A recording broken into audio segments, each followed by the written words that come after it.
ভারতের প্রেসিডেন্ট বাংলাদেশের উপদেষ্টাদের এক চিঠি বার্তা দেয়। সেই চিঠি বার্তাতে লেখা ছিল যে ভারতের দুর্গাপুজো উপলক্ষে ভারতকে ৩,০০০ টন ইলিশ মাছ দেওয়ার জন্য। তো সেটি রাজি এক পক্ষ থাকলেও বাংলাদেশে কিছুদিন জনগণের কণ্ঠে তো বাংলাদেশের উপদেষ্টা তো এখন সরাসরি না করে দেয় ভারতকে ইলিশ মাছ দেওয়ার জন্য। তো সেই পরিপ্রেক্ষিতে বাংলাদেশের অবস্থা এখন কি ঘটছে তা দেখে আসি। এর চাইতে বেশি আমাদের চেষ্টা করতে হবে দেশের মানুষ যেন ইলিশ মাছটা পায় এবং সেটার দামটা অহেতুকভাবে বাড়ানো কোনো মতে যুক্তিসঙ্গত না।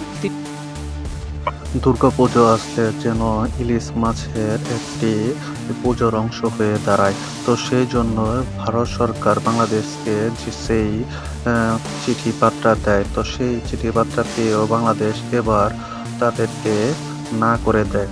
তো আগে সাবেক প্রধানমন্ত্রী উপহার হিসেবে এই দুর্গাপুজোয় ভারতকে ইলিশ মাছ প্রদান করতেন। এবার যেন পশ্চিম বাংলা বাংলাদেশের যে সুস্বাদু ইলিশের স্বাদ এখন ভুলে যাবে। তো এবার বাংলাদেশ ভারতকে ইলিশ আর পাঠাচ্ছে না। তো এবার বাংলায় থেকে উপদেষ্টা পানি সম্পদ মন্ত্রণালয় তিনি বলেছে ফরিদা আক্তার যে আমরাও দুর্গাপুজো করি, আমাদেরও দুর্গাপুজো হয়, আমাদের দেশেও এই ইলিশ মাছ প্রয়োজন।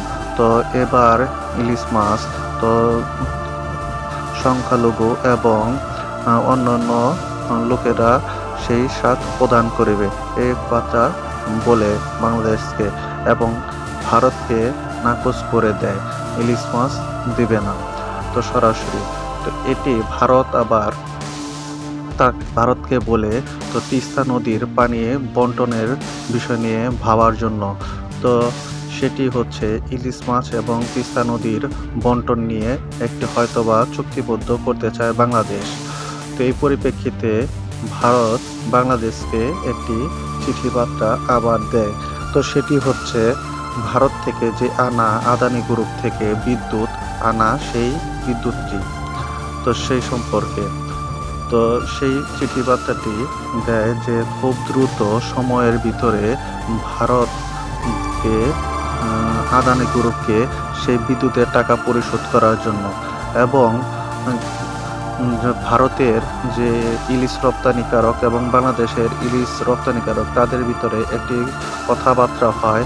তো ভারত বলছে আবারও চিঠি বার্তা দিবে তো বাংলাদেশকে ইলিশ মাছ দেওয়ার জন্য। তো ফরিদা আক্তার তিনি বললেন যে আগে বাংলাদেশের জনগণ সেই ইলিশের স্বাদ প্রভাব করবে এবং এরপরে অন্য বার্তা হয়। আরো নতুন নতুন খবর পেতে নিউজ বাংলা 1218 সাথে থাকুন। আমি পলাশ এখন বিদায় নিচ্ছি, ফিরছি আবার নতুন কোনো খবর নিয়ে।